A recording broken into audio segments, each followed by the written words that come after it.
You're stronger than you think. Part 1. Understanding what strength is. Chapter 1. What does strong mean? When we hear the word strong, what do we think about?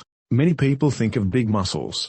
They think of people who can lift heavy things. They think of superheroes in movies who can fight bad guys. Yes, this is one kind of strength. This is body strength. It is good to have a strong body. But there are many other kinds of strength. These other kinds of strength are very important. Sometimes, they are even more important than body strength. You have these kinds of strength inside you, right now. Let's talk about mind strength. What is mind strength? It is the way you think. A person with a strong mind does not give up easily. When a problem is difficult, they try to find an answer. They think, this is hard, but maybe I can do it. They don't say, I can't. They say, I will try. Imagine you have a math problem. It looks very difficult. You don't understand it at first. A weak mind says, this is too hard.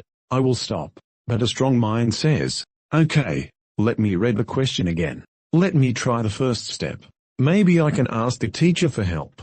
This is mind strength. It is the power to keep trying. Positive thinking is a big part of mind strength. It is like a small light in a dark room. When you think positive thoughts, you turn on the light. For example, maybe you are nervous about the test. A negative thought is, I will fail the test. A positive thought is, I studied for the test. I will do my best. My best is good enough. See the difference? The positive thought makes you feel better and more confident. It gives you strength. Now, let's talk about heart strength. This is also called emotional strength. What is heart strength? It is about your feelings. It is the ability to be kind, to love, and to be brave with your emotions. Being kind is a great strength. When you are kind to another person, you make them feel good, but you also make yourself feel strong. It takes strength to smile at someone who is sad. It takes strength to help a friend who has a problem. It takes strength to say I'm sorry when you make a mistake. Kindness is not weakness. It is a beautiful, powerful strength. Love is another part of heart strength. Loving your family, your friends, and even yourself is a source of great power. When you love someone, you want to protect them and help them. This gives you a reason to be strong. And when you love yourself, you want to take care of yourself. You want to be happy and healthy. Self-love gives you the strength to make good choices for your life. Every day, you show strength in small ways. Do you think getting out of bed in the morning is easy? Sometimes it is not. But you do it. That is strength. Do you go to school or work, even on days you feel tired? That is strength. Do you talk to a new person, even if you feel a little shy? That is strength. You are like a house. A house needs strong walls, body strength, a strong roof, mind strength, and a warm fire inside, heart strength. All parts are important. You are already building this strong house every single day. You are strong in your body, your mind, and your heart. You are much stronger than you think. Chapter 2.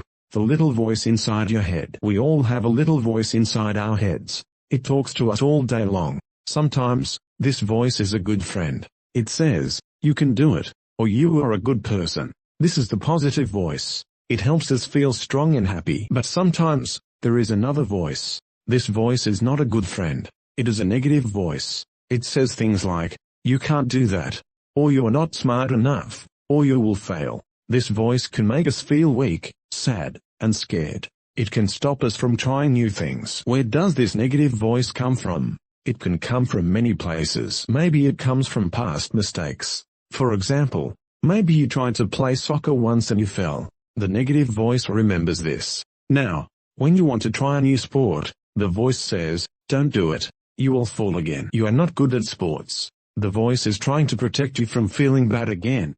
But it is also stopping you from having fun and learning something new. Maybe the negative voice comes from the words of other people. Perhaps a long time ago, someone said you were not good at drawing. You were just a child, and you believe them. Now, as a grown-up, you want to take a drawing class. But the little voice says, you can't draw. Remember? Someone told you. That old message is stuck in your head. Sometimes, the negative voice comes from comparing yourself to others. You look on social media. You see people with perfect lives. They look beautiful. They have great jobs. They travel to amazing places. The negative voice says, look at them. They are so much better than you. Your life is boring. You are not special. But remember, social media is not real life. People only show their good parts. They don't show the hard parts. Comparing yourself is like trying to run a race against someone who has a different map. It's not fair to you. The most important thing to know is this, that negative voice is often wrong. It is a liar. It tells you stories that are not true. Your past does not decide your future. What one person said about you does not define who you are. The perfect pictures of other people are not the whole story. So, what can we do about this negative voice? We cannot just make it disappear, but we can learn to talk back to it. We can learn to be the boss of our own minds. The first step is to listen. Notice when the negative voice is talking. What is it saying? For example, you have to give a presentation at work. The voice says, "You are going to be terrible. Everyone will laugh at you." The second step is to question the voice. Ask it, is that really true? Is it 100% true that you will be terrible? Have you ever done a good job before? Is it true that everyone will laugh? Probably not. Most people are kind. They want you to do well. When you question the voice, you take away its power. The third step is to change the sentence. You don't have to go from "I will be terrible" to "I will be amazing." That can be a big jump. Try something small and true. For example, change "I am going to be terrible" to "I am nervous, but I am prepared. I will do my best." This new sentence is honest. It accepts your feeling, nervousness, but also reminds you of your strength. You are prepared. You can also give your negative voice a funny name. Call it Mr. Grumpy or the Worry Monster. When it starts talking, you can say, "Oh, hello Mr. Grumpy. I hear you, but I am not going to listen to you today. I am busy being strong." This makes the voice seem smaller and less scary. Learning to manage this inner voice is a skill. It is like learning to ride a bicycle. At first, you will fall. You will listen to the negative voice sometimes. That's okay. The important thing is to get back up and try again. Every time you challenge the negative voice, you build your mind strength. You are telling yourself, "I am in charge of my thoughts. I choose to believe in myself." And that is one of the strongest things you can ever do. Part 2. How to find your inner strength. Chapter 3. Remember all your wins. Our brains are sometimes like Velcro for bad things and Teflon for good things. This means we remember our mistakes and problems very easily. They stick like Velcro. But we forget our successes and happy moments very quickly. They slide off like Teflon. This is why the negative voice can feel so loud. It has a lot of bad memories to use. We need to fix this. We need to train our brains to remember the good things. We need to remember all the times we were strong, brave, and successful. These are our wins. A win is any time you did something you were proud of. Your wins do not have to be big. You don't have to win a gold medal or become a millionaire. A win can be very small. The small wins are just as important as the big ones. Let's make a list. This is your strength list. You can write it in a notebook or on your computer. The goal is to write down every win you can remember, big or small. Let's start with your childhood. Did you learn to ride a bike? Think about that. At first, it was scary. You probably fell down, but you got back on. You tried and tried. And then, one day, you did it. You were riding all by yourself. That is a huge win. Write it down.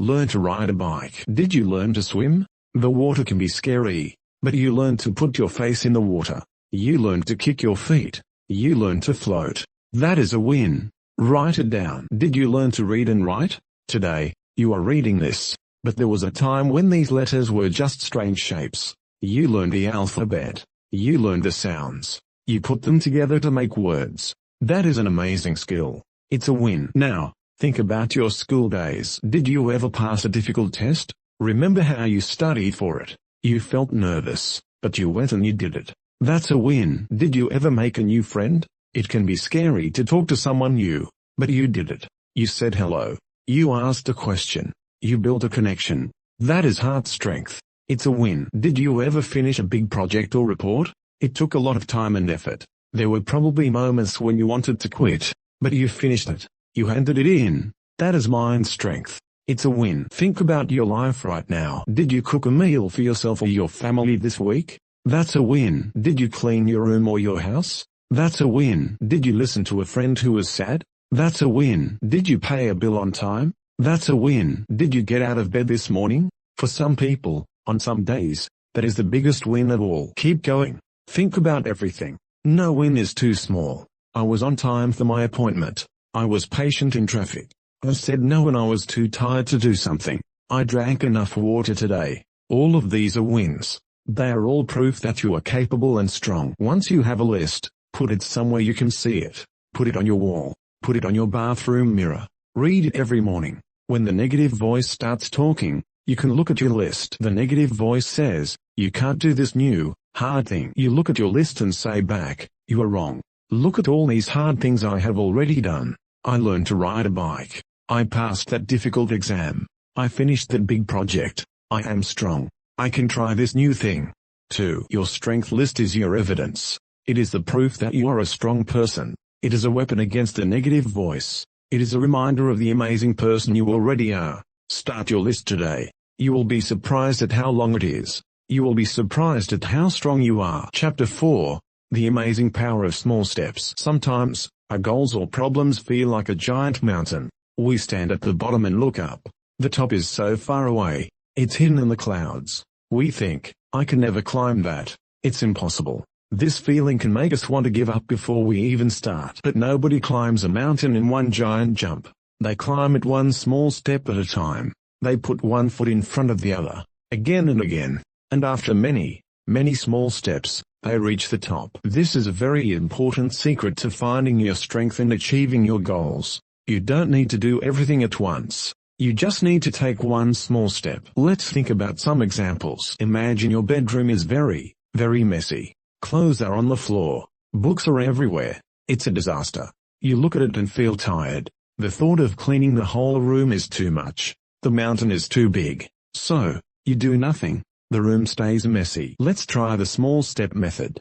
Don't think about cleaning the whole room. Just think about one small thing. Can you pick up one shirt from the floor and put it in the basket? Yes, you can. That's one small step.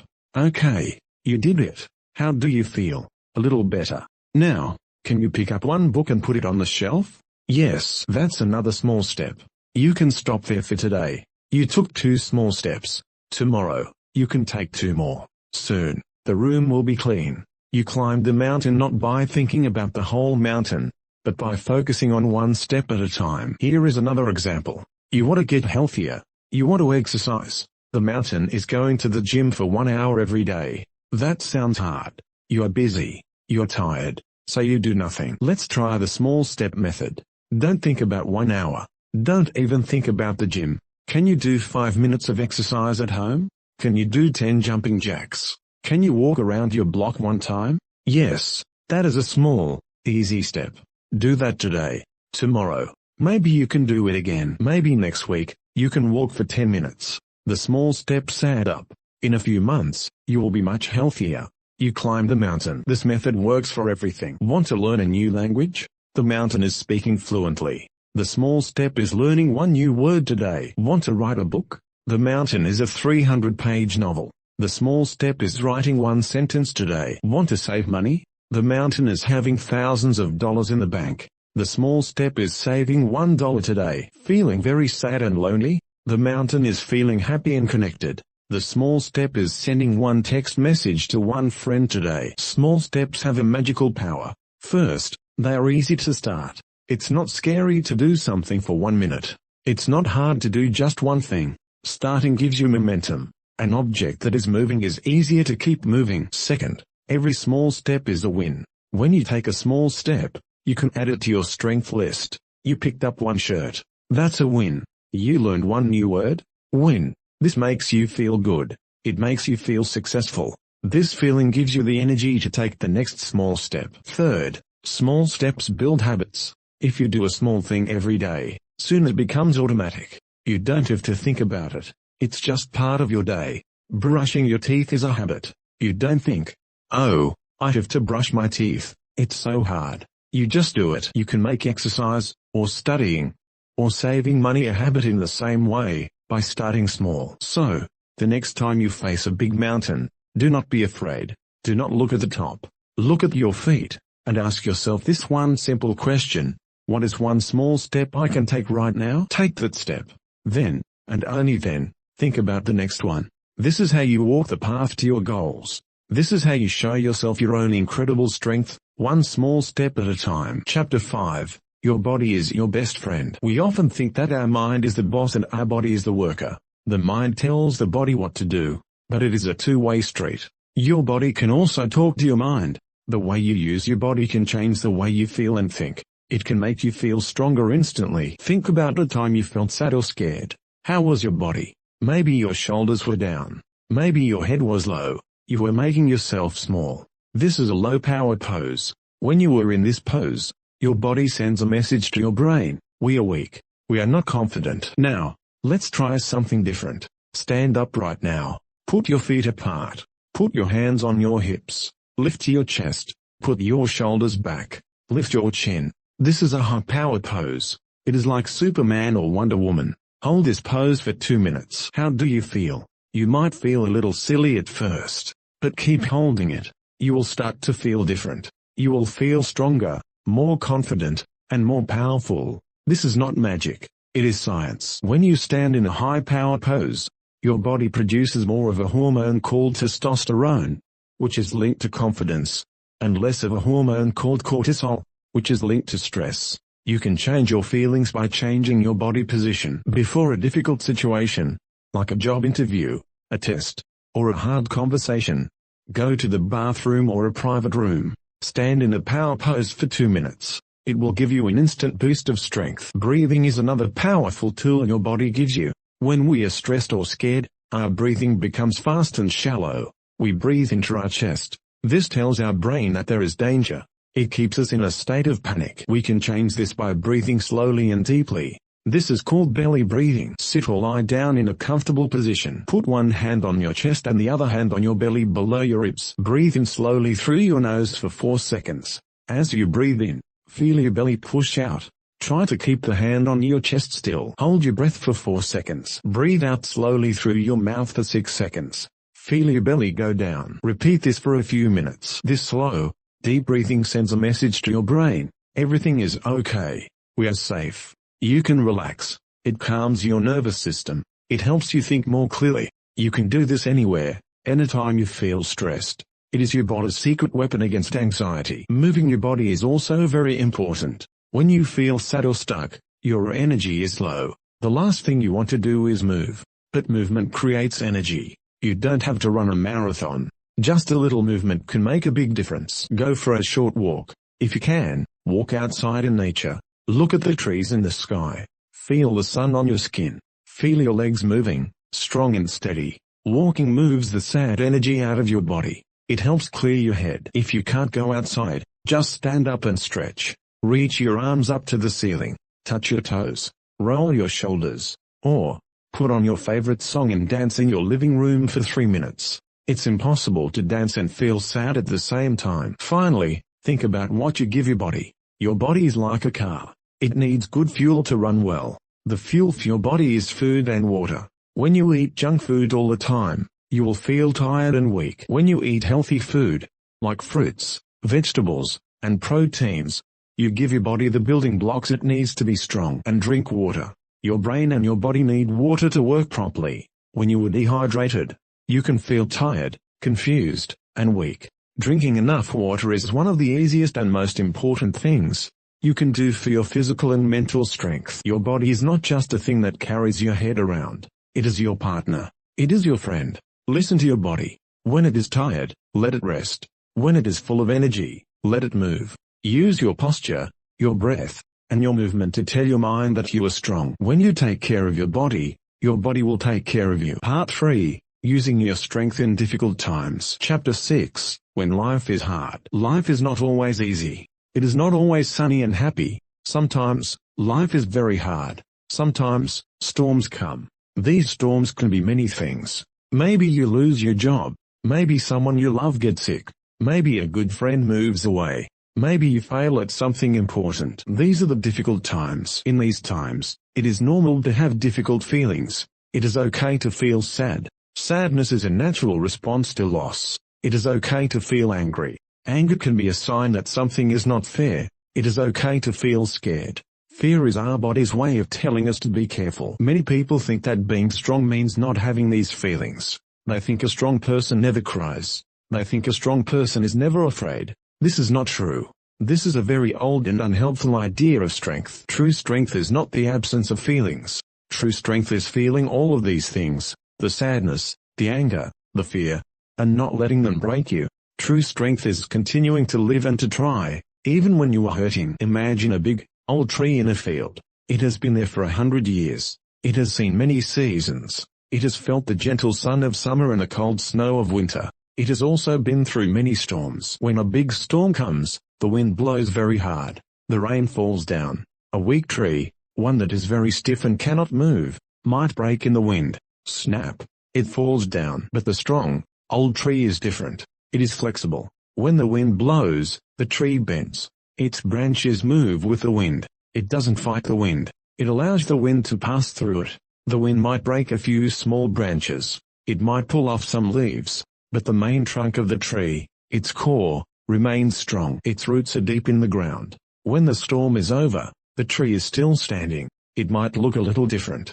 It might have some scars, but it survived. It is still there. The storm made its roots grow even deeper. You are like this tree. The difficult times are the storm. Your feelings, the sadness, the anger, the fear, are the wind and the rain. It is okay to bend. It is okay to let the feelings move through you. Crying is not a sign of weakness. Crying is the rain, washing you clean. Talking about your fear is not a sign of weakness. It is a way of letting the wind pass through you. Trying to pretend you are not sad or scared is like being a stiff tree. You are trying to fight the storm. You will use all your energy, and you might break. It is much stronger to be flexible. It is stronger to say, I am feeling very sad right now, and that is okay. This feeling is a visitor. It will not stay forever. Your roots are the things that keep you stable. Your roots are your values. What is important to you? Your relationships, the people who love you, and your inner strength, your belief in yourself. When the storm comes, hold on to your roots. Remember your strength list. Remember all the hard things you have survived before. You have survived 100% of your bad days so far. That is a fact. This is just another storm. You have the strength to get through it. It is also important to be gentle with yourself during hard times. You are wounded. You need to rest and heal. Don't expect yourself to be perfect. Don't expect to feel happy all the time. Lower your expectations. Your only job right now is to get through the day. If you get out of bed, that is a win. If you eat a meal, that is a win. If you take a shower, that is a win. Celebrate these very small victories. They are the proof that you are still standing. The storm will pass. The sun will come out again. And you, like the old tree, will still be there. You will have scars. Yes. The scars will be a reminder of the battle you fought, but you will also be stronger. Your roots will be deeper. You will know, without a doubt, that you can survive the storm. And that knowledge is a superpower. Chapter 7. Asking for help is a superpower. There is a very common and very wrong idea in our world. The idea is that a strong person does everything alone. They never need help. They solve all their own problems. This is the lone wolf or superhero myth. And it is a myth. It is not true. In fact, the opposite is true. One of the strongest, bravest, and smartest things a person can do is to say, I need help. Think about it. Why is it so hard to ask for help? Pride. We think we should be able to do it ourselves. We don't want to look weak or stupid. Fear of being a burden. We think we are bothering other people. We think their problems are bigger and our problems are not important. Not knowing who to ask. Sometimes we feel so alone that we don't know who we can trust. Overcoming these fears takes incredible strength. It takes courage to be vulnerable and to admit that you don't have all the answers. It takes wisdom to know that two heads are better than one. Imagine you are trying to move a very heavy piano. You can push and pull all day. You will get very tired. You might hurt your back. You will probably not move the piano. You might feel like a failure. I am so weak, you might think. Now, imagine you stop and you call 3 friends. You say, hey, I need help moving this heavy piano. Your friends come over. The 4 of you push together. The piano moves easily across the room. Did asking for help make you weak? No. It made you smart. It made you successful. You achieved your goal. The piano is moved. Your problem is solved. Your strength was not in lifting the piano alone. Your strength was in building a team. Life is full of heavy pianos. A difficult problem at work is a heavy piano. A feeling of deep sadness is a heavy piano. Ending a relationship is a heavy piano. You do not have to move them alone. We are social creatures. We are designed to live in communities. We are designed to help each other. A wolf is much stronger in a pack than it is alone. We are the same. We are stronger together. So, who can you ask for help?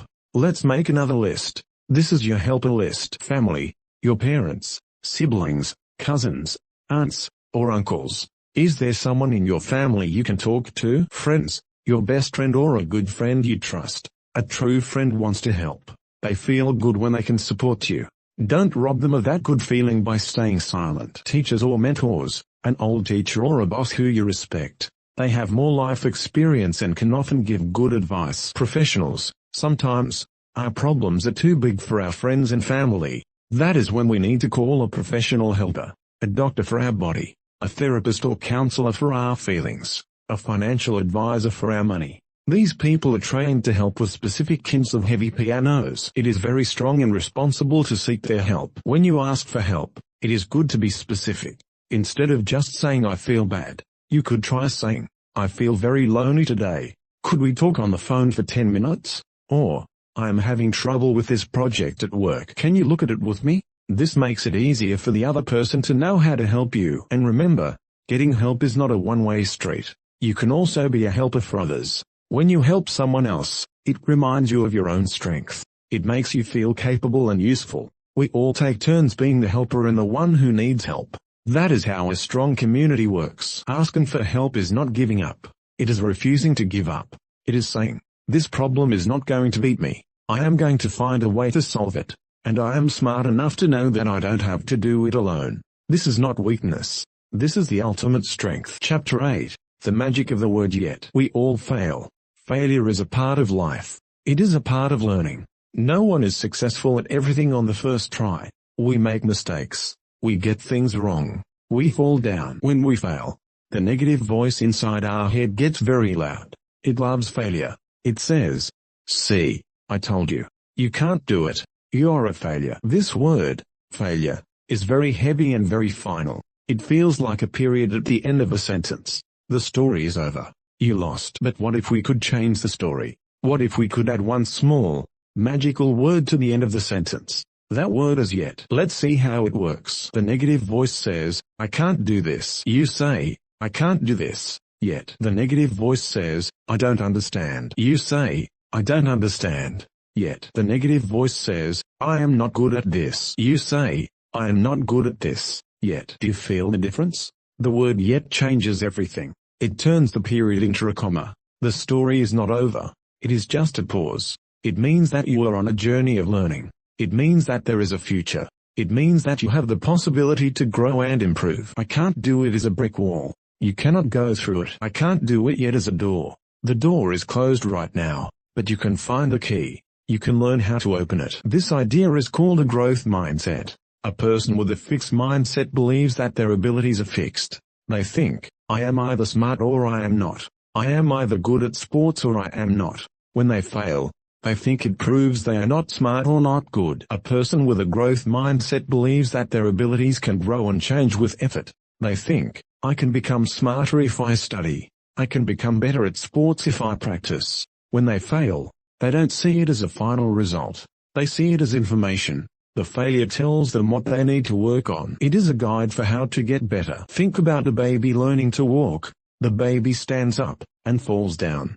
Does the baby say, that's it, I am a failure, I guess walking is not for me? Of course not. The baby gets up and tries again, and again, and again. The baby falls hundreds of times, but the baby has a growth mindset. The baby understands, I can't walk yet, and eventually, the baby walks. We were all born with a growth mindset, but as we get older, we become more afraid of failure. We are afraid of looking stupid, so we stop trying new, hard things. We need to remember how to be like that baby. Many of the most famous and successful people in the world failed many, many times. Michael Jordan, one of the greatest basketball players ever, was cut from his high school basketball team. He didn't say, I am a bad player. He said, I am not good enough yet, and he practiced harder than anyone else. J.K. Rowling, the author of the Harry Potter books, had her book rejected by 12 publishers. They all said no. She didn't say,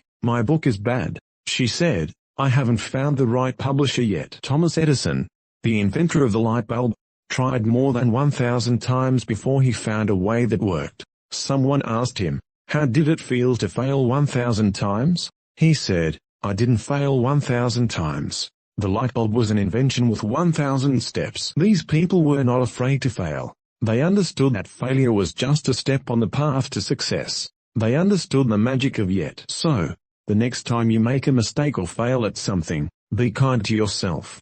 Don't let the negative voice call you a failure. Instead, take a deep breath in and the magic word, I messed up, but I can learn from this. This is harder than I thought, but I will keep trying. I haven't succeeded yet. This small word gives you back your power. It opens up the future. It reminds you that you are a work in progress. You are learning, you are growing, and your story is not over. Your strength is in your ability to get up and try again, and again, and again. Part 4, Growing Stronger Every Single Day. Chapter 9, Be Your Own Best Friend. Think about your best friend. How do you treat them when your best friend makes a mistake? What do you say? Do you say, "You are so stupid, you always mess things up, you are a complete failure"? Probably not. You would never talk to your friend like that. Instead, you probably say something like, "It's okay. Everyone makes mistakes. It's not a big deal. What can we do to fix it? I am here for you." You're kind, understanding, and supportive. Now, think about how you talk to yourself. When you make a mistake, what does that little voice in your head say?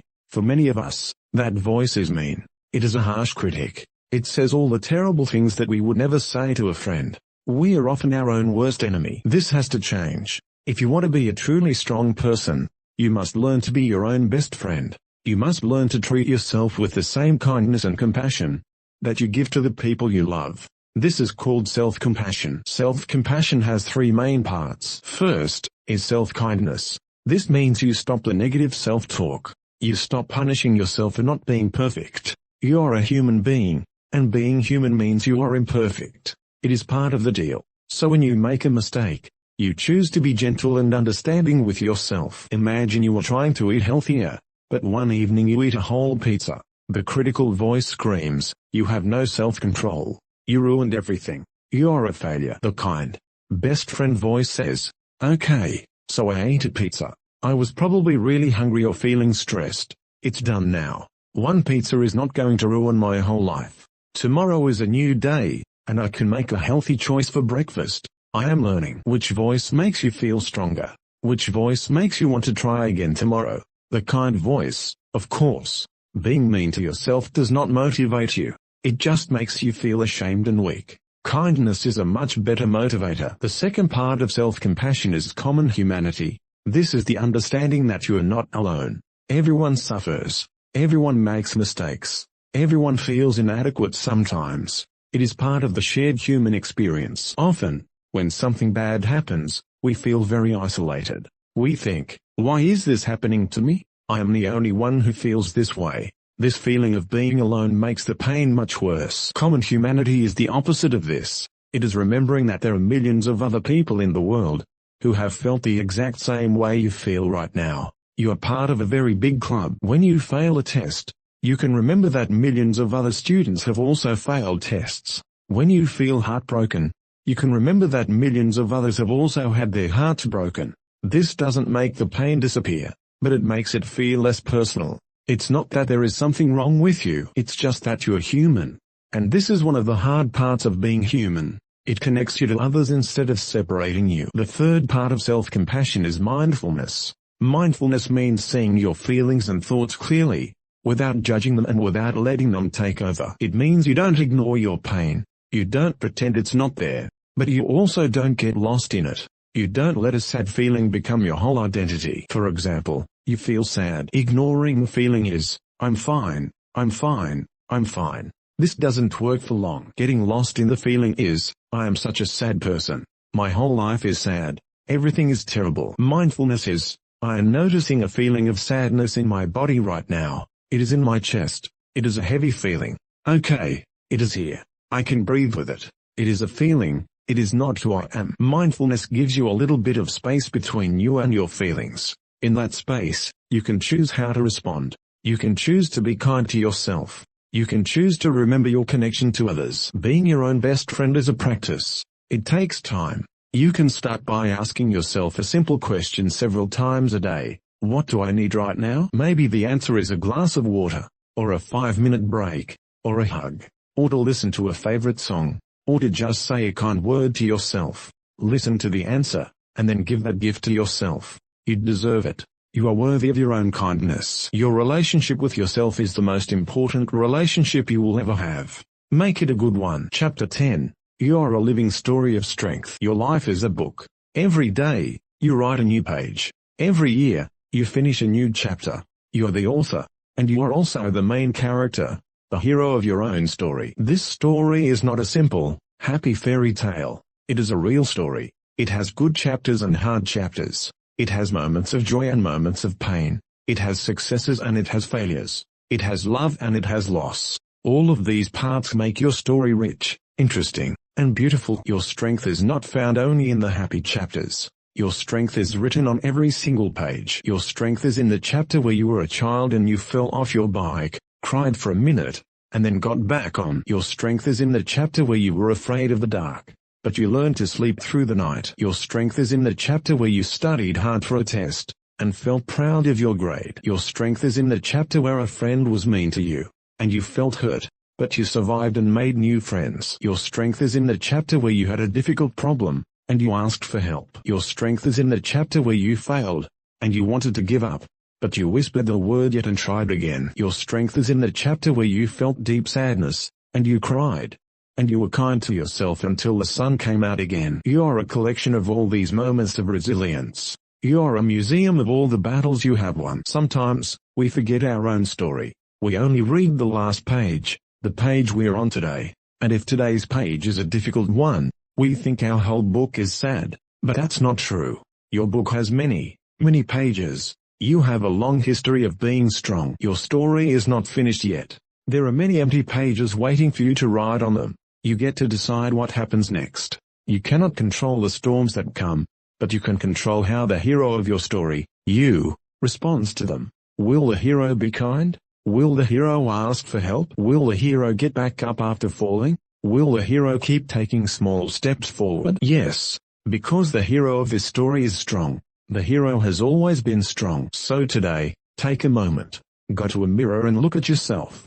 Don't just look at your hair or your clothes. Look into your own eyes. See the person who is looking back at you. See the child who learned to walk. See the student who finished school. See the friend who has loved and been loved. See the person who has faced challenges and is still here. See the person who gets out of bed every morning and faces the world. See all the chapters of your story in your own eyes. And then, say this to that person in the mirror. Say it out loud. You're strong. You're brave. You are resilient. You have come so far. I am proud of you. Because it is all true. You are not perfect. You will make more mistakes. You will have more hard days. But you will also have more joy, more love, and more success. You will continue to learn and to grow. You will continue to add amazing chapters to your book. Never forget the truth. Never let the negative voice have the last word. You're the author. You write the ending, and the theme of your incredible, beautiful, one-of-a-kind story is this. You are, and always have been, so much stronger than you think.